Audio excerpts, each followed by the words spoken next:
ครับวันนี้เราจะมาพูดกันถึงเรื่องของการทำเกษตรที่ปลอดภัยนะครับซึ่งจริงๆแล้วเนี่ยนะการเกษตรเนี่ยมีคนพูดกันเยอะนะครับว่าเป็นเกษตรอินทรีย์บ้างเกษตร GAP บ้างหรือเป็นเกษตรเคมีบ้างนะครับอันนี้อยากจะทำความเข้าใจกับท่านผู้ชมนะครับว่าสุดท้ายนะครับมันก็คือต้องปลอดภัยคำว่าเกษตรอินทรีย์นั้นเนี่ยนะครับ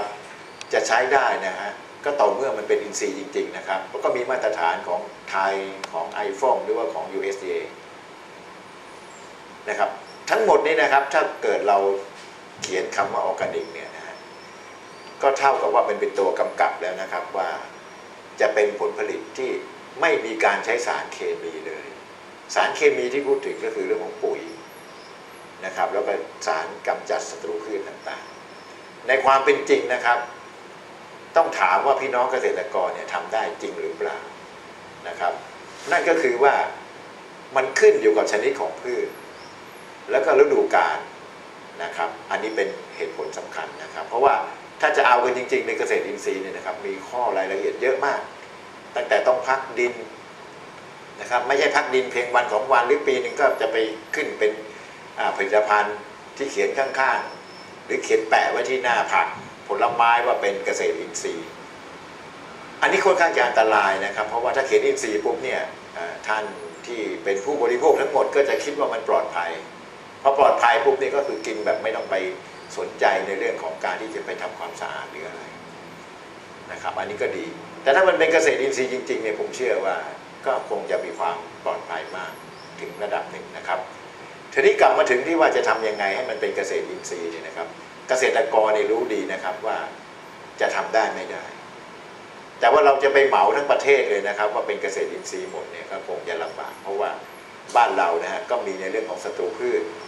นะครับมีเรื่องของวัชพืชอะไรเยอะเลยนะเพราะว่าพืชมันเจริญเติบโตดีในทางกลับกันการเจริญเติบโตที่ดีนี่ก็ทำให้มีศัตรูมากขึ้นนะครับทีนี้คำว่าเกษตรอินทรีย์เนี่ยเราใช้กันเยอะมากนะครับผมก็อยากจะให้ทำความเข้าใจสำหรับเรื่องเกษตรอินทรีย์นิดหนึ่งตอนนี้นะครับว่าเกษตรอินทรีย์นั้นมันเป็นเกษตรที่ไม่มีสารเคมีเลยนะครับนั่นก็คือปุ๋ยก็ใช้ไม่ได้นะครับแล้วก็ข้อกำหนดนี้ค่อนข้างจะสูงมากวันนี้นะครับผมยังคิดว่าที่จะเป็นประโยชน์สำหรับเกษตรกรไทยเพราะเกษตรกรก็ต้องมีชีวิตความเป็นอยู่ที่ดีขึ้นนะครับต้องมีรายได้นะครับเป็นการทำเกษตรอย่างเป็นมืออาชีพหรือว่าอาชีพเกษตรนะครับไม่ใช่ว่าทำแบบเล่นๆเป็นงานอดิเรกแล้วก็มีเงินเดือนกินนะเป็นบำนาญอะไรพวกนี้นะครับการทำเกษตรที่มันเป็นในเชิงธุรกิจเนี่ยนะครับเราหลีกเลี่ยงไม่ได้เพราะว่ามันเป็นอาชีพนะครับเมืองไทยเนี่ยมีเกษตรกรที่เป็นเกษตรจริงๆนะครับ20-30 ล้านคนนะครับแล้วก็ที่สำคัญคือนะเขาเป็นอาชีพที่ส่งลูกไปเรียนหนังสือนะครับใช้จ่ายในครอบครัวมีปัจจัย4นะครับอันนี้ก็เป็นเรื่องสำคัญทีนี้ถ้าหากว่าเขาอยู่ไม่ได้นะครับก็จะต้องกลับมาในเรื่องของการทำยังไงให้ได้ผลผลิต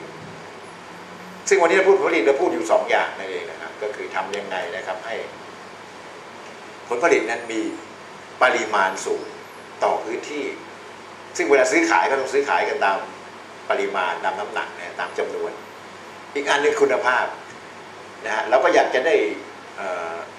พูดง่ายว่าอยากได้ปาล์ม5 ตันต่อไร่ต่อปีนะครับข้าวโพดอาจจะ2 ตันเนี่ยอยากจะได้กันนะเป็นเป้าหมายแต่ทำยังไงถึงจะได้นะมันก็ต้องมีที่มาแล้วก็มีที่สำหรับค่อนข้างที่จะมีการบำรุงรักษาอย่างดีผมเชื่อว่าพืชต้องการปุ๋ยนะครับและพืชก็ต้องการดูแลรักษาเรียกว่าการอารักขานะครับอันนี้เป็นศัพท์ที่ค่อนข้างจะทันสมัยนะครับว่าทำยังไงนะฮะให้พูดง่ายๆว่าพืชเนี่ยมันไม่ถูกรังแกหรือรบกวนโดยศัตรูพืชมันก็มีแค่3 ตัวแหละครับมันก็มีวัชพืชนะครับมีแมลงแล้วก็มีโรคอย่างอื่นก็จะมีตามอีกนะครับแต่ว่าเล็กน้อยแต่ที่มันมีมากๆในตอนนี้เป็นอย่างนี้ที่ถามว่าถ้าเกิดเกษตรกรมีวิธีการอื่นไหมเนี่ยผมแนะนำว่าให้ใช้วิธีการอื่นนะจะใช้สารเคมีเนี่ยผมว่าเป็นฉากสุดท้ายเป็นทางเลือกสุดท้ายนะครับเพราะว่าพี่น้องเกษตรกรที่ใช้อยู่เนี่ยผมเชื่อว่ามีความรู้มากกว่าพวกเราสิ่งด้วยซ้ำไปนะครับในเรื่องการที่จะเลือกใช้หรือไม่เลือกใช้หรือใช้ขนาดไหนเนี่ยเพราะว่าทุกอย่างเนี่ยมันเป็นชีวิตของเขา แล้วก็ทุกอย่างนะครับก็เป็นเรื่องของการต้นทุนและกำไรที่เกิดขึ้นนะครับอีกอันนึงคือต้องทันเวลาด้วยนะครับเพราะว่าถ้าเผื่อว่าเราตื่นเช้ามาปุ๊บนี่มาแมลงมันกินหมดเลยอย่างนี้ก็คงจะไม่ได้ผลผลิตเลยนะครับอันนี้ก็ต้องทำความเข้าใจสำหรับผู้บริโภคก่อนนะครับวันนี้เนี่ยฮะโครงการของเราเนี่ยเราจะเป็นตั้งเป็นกลุ่มขึ้นมาหรือว่าเป็นสมาคมชื่อสมาคมเกษตรปลอดภัยนะครับซึ่งจริงๆแล้วภาษาอังกฤษเราเรียกว่า Agricultural Safety Association หรือคำย่อว่า ASA นะฮะหรือ ASA ก็มีไทย ASA นะครับหรือว่าประมาณตลกเลยก็เป็นไทย ASA นะครับเพราะฉะนั้นต่อไปก็จะมีมาเลเซีย ASA ต่อไปก็จะมีเวียดนาม ASA นะฮะก็จะรวมกันนะครับซึ่งอันนี้เรามีเป้าหมายจะทำยังไงให้เกษตรเนี่ยปลอดภัยนะครับไม่ได้หลีกเลี่ยงไม่ได้เอาฝ่ายใดฝ่ายหนึ่งมันจะเป็นอินทรีย์หรือไม่อินทรีย์นะครับแต่ทำยังไงให้เกิดความปลอดภัยไอ้ความปลอดภัยได้เกิดขึ้นจากการที่ปลอดภัยทุกอย่างตั้งแต่เรื่องของสิ่งแวดล้อมนะครับซึ่งวันนี้เถียงกันเยอะเหลือเกินนะครับเรื่องสิ่งแวดล้อมว่าไปตกไปอยู่ในแหล่งน้ำบ้างอะไรบ้างนะครับเรื่องของแมลงที่เป็นประโยชน์นะครับแมลงที่เป็นประโยชน์มีเยอะนะครับเรื่องของสัตว์เรื่องของคนนี่มี3คนนะฮะคือ1คือคนฉีดหรือเกษตรกรนะครับ2คือคนกินนะ3คือคนที่ไม่ได้กินแล้วไปข้างๆเนี่ยฮะก็จะเป็นเรื่องทั่วไปส่วนความปลอดภัยนะฮะก็ปลอดภัยทุกอย่างต้องปลอดภัยทุกอย่างนะครับก็ปลอดภัยต่อพืชที่อยู่ข้างเคียงอะไรนี่ว่ากันไปทีนี้เมื่อเกษตรกรนะจำเป็นต้องใช้สารเคมีหรือว่าต้องมีปัจจัยในการผลิตเนี่ยจะทำอย่างไรนะครับให้เกิดความปลอดภัยทุกอย่างนะครับไม่ว่าจะเป็นคนฉีดสิ่งแวดล้อมและสุดท้ายคือผู้บริโภคโครงการของเรานี่ก็คือจะมีการอบรมนะเราเรียกว่าเป็นการทำงานคู่กันนะครับไม่ได้ไปตรวจงานนะฮะไม่ได้ไปตรวจงานแล้วก็ไปถามว่าใช้อะไรไหมไม่ใช้อะไรไหมเก็บตัวอย่างเก็บพืชดีไหมเก็บยาดีไหมไม่ใช่นะครับไม่ได้ไปเป็นครูนะฮะไม่ได้ไปเป็นครูไปสอบข้อสอบแต่เอาใจไปทำงานร่วมเพราะนั้นพี่น้องเกษตรกรรายหนึ่งรายใดก็ได้ครับไม่ต้องเป็นกลุ่มก็ได้หรือไม่ต้องเอาทั้งจังหวัดนะครับสมมุติพี่น้องเกษตรกรท่านหนึ่งจะปลูกสตรอเบอรี่นะอยากจะเข้ามามีส่วนร่วมในการทำเป็นสตรอเบอรี่ปลอดภัยนะครับเราก็จะมีเขาเรียกว่านักวิชาการหรือ ผู้ที่มีความเชี่ยวชาญในเรื่องนี้ไปทำงานร่วมนะครับเข้าไปทำงานร่วมในแปลงคือพยายามที่จะเข้าไปแก้ไขปัญหาแล้วก็ทำยังไงให้ได้ผลผลิตทั้งปริมาณและคุณภาพนะครับแล้วที่ตามมาก็คือว่าเรื่องของการใช้สารเคมีเนี่ยเป็นหัวใจสำคัญก็คือว่าเกษตรกรจะต้องทำยังไงฉีดยังไงใช้ยังไงถ้าจะใช้ไม่ใช้ยังไงหรือใช้ตอนไหนชนิดเวลาอัตราวิธีใช้ยังไงสุดท้ายก็จะปลอดภัยสำหรับพี่น้องเกษตรกรและต่อจากนั้นนะผลผลิตออกมาสู่พี่น้องที่รับประทานแล้วหรือผู้บริโภคเนี่ยเราก็จะมีอันหนึ่งนะครับซึ่งเราจะทำเป็น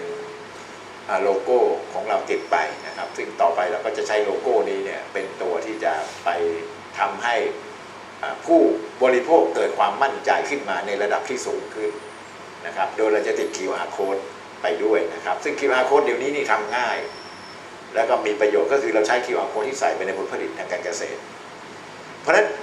มะนาวส้มหรือผัก